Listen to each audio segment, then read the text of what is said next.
Yeah, so we want to establish a culture that's accepting of everyone. We want everybody to feel involved. We do have very competitive teams, but we also have teams that are not quite at that same high competitive level, but there's still interest. We want to have more. We're trying to expand more into having student managers, student workers. We're looking at possibly hosting some community events on campus. We struggled obviously with COVID. We weren't really able to do any community stuff in our first year. And so we're still looking to try and get some more big community events to try and expand our community presence. We have a good competitive presence, and we have a decent community presence. We just want to kind of expand on that and make everybody feel like they have a place in esports. I feel like esports is a place where even if you're not the most competitive person, you can find whatever your niche may be. Maybe you are just a fan, or maybe you want to do graphic designing, or you want to do social media, or you want to do any number of things um, within esports. And there's so many opportunities that one of my biggest personal goals has been to make everyone feel like they can find their place in esports, however that may be. And that's been one of the biggest things that we've tried to establish. We've done a really good job this year of team bonding as well. We do a lot of in-game, obviously, teamwork, but we also just make sure that the students are still having fun while they're playing. They're still enjoying themselves.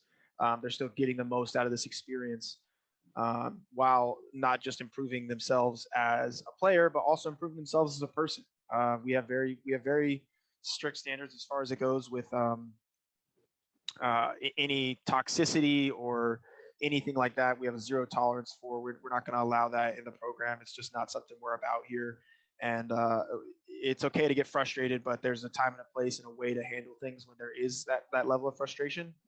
Um, and that's something that we haven't had any issues with so far. We're happy about that. We're also building because it is collegiate esports. It's not You're not just a player, but you're also a student, and we're starting to build and looking to continue to build on academic standards within our program and raising the academic standard to have a higher standard of GPA requirement or a higher standard of class participation and that kind of thing all around campus. We want teachers to be happy to have esports students in their classes. We want them to come to us and tell us, hey, this so and so is a great asset in the classroom. He answers questions. He's very vocal. He's active. He's a leader. These are all things that we want to instill as part of our program, and it's something that we're looking to continue to add upon. This year, we've started to implement mandatory study hall hours to help students stay focused, stay on task, where they come in person in the arena and they sit down and they're monitored while they're doing schoolwork, and they are looking to improve in whatever aspect they can outside of the game, whether that's classwork or helping tutoring other teammates that may be struggling, anything like that.